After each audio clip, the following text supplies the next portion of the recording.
गुरुदेव के आशीर्वाद से प्राचीन मंत्रों की इस श्रृंखला में एक बार फिर आप सभी का स्वागत है। आज का वीडियो बहुत ही खास होने वाला है। आज हम आपको पौष के महीने में भगवान सूर्य नारायण की आपको किस प्रकार से उत्कृष्ट साधना करनी चाहिए ताकि जीवन में आ रही असफलता दूर हो, सफलता की प्राप्ति आपके जीवन में हो और आपका तेज दसों दिशाओं में उत्तीर्ण हो, आप हर कार्य में सफल हो। कैसे आप सूर्य देव की आराधना कर सकते हैं, तो इसीलिए इस वीडियो को अंत तक जरूर देखिएगा। आज से पौष माह की शुरुआत हो रही है। सर्दी ठंड का ये महीना आपके लिए बहुत सारे वरदान लेकर के आता है। इस महीने के नियम का अगर आप पालन करते हैं तो आप स्वस्थ रहते हैं, संपन्न रहते हैं और आपका तेज दसों दिशाओं में उत्तीर्ण होता है। बहुत सारी मनोकामना भी आपकी पूर्ण होती है। तो आज हम आपको पौष महीने के बारे में कुछ बताने वाले हैं, इस पवित्र महीने की महिमा के बारे में, पौष महीने में सूर्य देव की उपासना क्यों फलदायी होती है, और साथ ही साथ ये जानते हैं पौष का जो महीना होता है वो सबसे महत्व क्यों होता है। हिंदू पंचांग के अनुसार, हिंदू परंपरा के अनुसार 10वें महीने को पौष महीना कहते हैं। चैत्र, वैशाख, ज्येष्ठ, आषाढ़, सावन, भाद्रपद, अश्विन, कार्तिक, अगन यानी मार्गशीर्ष और उसके बाद पौष। तो हिंदू पंचांग के 10वें महीने को पौष कहते हैं। इस महीने में हेमंत ऋतु का प्रभाव रहता है। पौष माह का जो प्रभाव रहता है वो दिसंबर जनवरी में बहुत प्रभावशाली होता है और यही इस माह का समय होता है। हेमंत ऋतु का यह समय, इस समय ठंड काफी ज्यादा होती है। इस महीने में सूर्य अपने विशेष प्रभाव में रहते हैं। ऐसे में हमारे शास्त्र कहते हैं कि सूर्य एक साल में 2 बार बहुत ही प्रभावशाली होते हैं। एक होता है अप्रैल मई का जो समय होता है तब, और दूसरा जो होता है सर्वाधिक जो ताकतवर जो सूर्य देव की उपासना का जो समय होता है वो है दिसंबर जनवरी का ये जो समय, जो पौष माह का समय होता है। सूर्य की जो रोशनी होती है वो हमारे शरीर के लिए, जीवन के लिए बहुत ही फलदायी होती है। तो इस माह में सूर्य अपने विशेष प्रभाव में रहते हैं और इस महीने में मुख्य रूप से सूर्य देव की उपासना फलदायी मानी गई है। ऐसी मान्यता है कि इस महीने में सूर्य 11,000 रश्मियों के साथ यानी कि 11,000 किरणों के साथ व्यक्ति को ऊर्जा और स्वास्थ्य प्रदान करते हैं। इस महीने में जिस चीज की सर्वाधिक आवश्यकता होती है वो है प्रकाश, धूप की रोशनी और धूप की जो गर्माहट होती है, दोनों की जरूरत इस माह में सर्वाधिक होती है। इसलिए सूर्य देव 11 सहस्त्र रश्मियों के साथ यानी कि 11,000 किरणों के साथ व्यक्ति को ऊर्जा भी देते हैं और राहत भी देते हैं। पौष का महीना जो आज से शुरू हो गया है, नियमित रूप से सूर्य देव की हमें उपासना करनी चाहिए। अगर आप इस समय रोज सूर्य देव की पूजा करते हैं तो साल भर आपका स्वास्थ्य उत्तम रहता है और साथ ही साथ आपको सफलता मिलती है, तेज मिलता है और आपके तेज से आपका घर परिवार खुश रहता है, संपन्न रहता है। पौष का जो महीना है वो 20 दिसंबर से शुरू हो रहा है। सूर्य देव की उपासना करने से आपको आपके जीवन में अच्छा स्वास्थ्य मिलता है, अच्छा जीवन व्यतीत होता है, साथ ही साथ आपका तेज भी बढ़ता है। सूर्य देव की उपासना करनी चाहिए आपको इस माह में। कम से कम रविवार को तो सूर्य देव की उपासना आपको जरूर करनी चाहिए।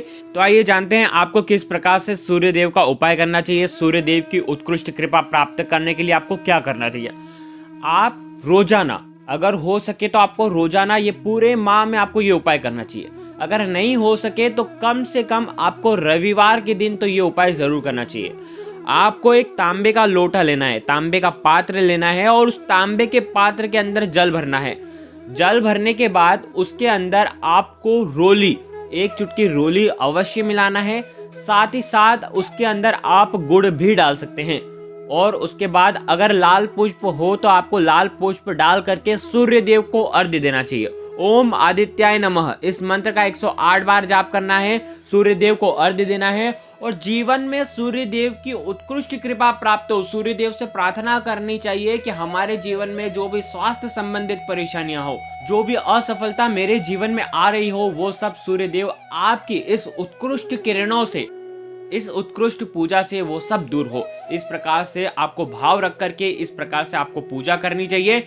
जो सूर्य देव हैं उनको नित्य आपको जल देना चाहिए। देखिए, आपको सूर्य देव को जल देने से पहले आपको अच्छे से नहा धोकर के स्नान करना चाहिए। हो सके तो लाल कपड़े ही पहनना चाहिए। लाल कपड़े नहीं पहन सकते हैं तो कम से कम काले और नीले रंग के वस्त्र तो आपको पहनना ही नहीं चाहिए। ध्यान रखें, अगर आप सूर्य देव की इस प्रकार से पूजा करते हैं तो आपके मान सम्मान और यश में बढ़ोतरी होती है, स्वास्थ्य उत्तम रहता है और धन संपत्ति की परेशानियां हमेशा हमेशा के लिए दूर होती है। सूर्य देव को इस प्रकार से अर्घ्य देने के बाद, प्रणाम करने के बाद, अब आपको सूर्य देव की 7 परिक्रमा या 11 परिक्रमा आपको करनी चाहिए। जहां पर आपने सूर्य देव को अर्घ्य दिया है वहीं पर खड़े होकर के ओम सूर्याय नमः इस मंत्र का आपको जाप करना चाहिए और सूर्य देव की आपको परिक्रमा करनी चाहिए। साथ ही साथ इस महीने में ध्यान रखें, आप गर्म वस्त्र जो हैं उनका दान भी कर सकते हैं, साथ ही साथ अनाज का दान भी कर सकते हैं। सर्वोत्तम बताया गया है इस महीने में अगर आप निर्धन को कंबल या कपड़े का दान करते हैं, अनाज का दान करते हैं, तो उसका उत्तम परिणाम आपके जीवन में आपको देखने को मिलता है। वैसे तो ये महीना बहुत ही पवित्र माना जाता है। हमारे धर्म शास्त्रों में कहा गया है कि इस महीने में मध्य रात्रि जो समय होता है, जो 11 से लेकर के 1 बजे जो रात्रि का समय होता है, वो साधना का समय होता है। उत्तीर्ण साधना हम इस मध्य रात्रि में कर सकते हैं। साधना या ध्यान या उपासना या किसी मंत्रों का अगर हम जाप करते हैं तो वो बहुत ही फलदायी और तुरंत इसका फायदा हमें मिलता है। तो रात के समय पोष के महीने में जो पोष के महीने की जो रात्रि है वो लंबी होती है, तो बृहस्पति की ऋतु होती है, हेमंत ऋतु होती है। इसलिए अगर आप मध्य रात्रि में पोष के महीने में साधना करते हैं तो यह साधना करना आपके लिए बहुत ही फलदायी होती है। किसी भी देवी देवता का आप मंत्र अगर आप जपते हैं, कम से कम 1 माला भी अगर आप जाप करते हैं, तो आपको इसका फल आपके जीवन में देखने को मिलता है। तो आप किसी भी प्रकार से सूर्य देव की उपासना कर सकते हैं। नहीं हो सके, कुछ नहीं कर सकते हैं, तो कम से कम सूर्य देव को हाथ जोड़ करके प्रणाम ही कर लेना। अगर उपाय करते हैं तो आपकी समस्याओं का अंत जरूर होगा।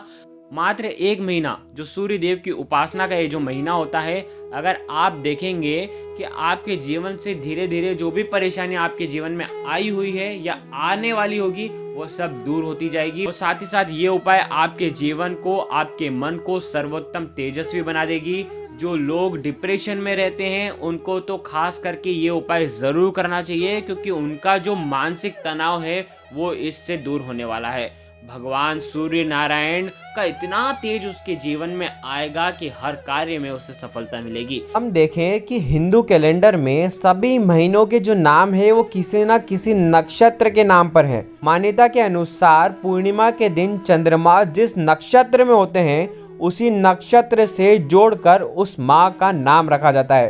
पौष माह की पूर्णिमा के दिन चंद्रमा पुष्य नक्षत्र में होते हैं। यह महीना 17 जनवरी को समाप्त होगा, इसलिए 17 जनवरी तक आप सूर्य देव की उत्कृष्ट साधना कर सकते हैं और जीवन को तेजस्वी बना सकते हैं। गुरुदेव के आशीर्वाद से प्राचीन मंत्र, यंत्र और उपाय आपको प्रभावना के रूप में दिए जा रहे हैं। आपके अपने इस चैनल को लाइक करें, शेयर करें, सब्सक्राइब करें और बेल आइकन को जरूर प्रेस करें। जय माता रानी, जय गुरुदेव, प्रणाम।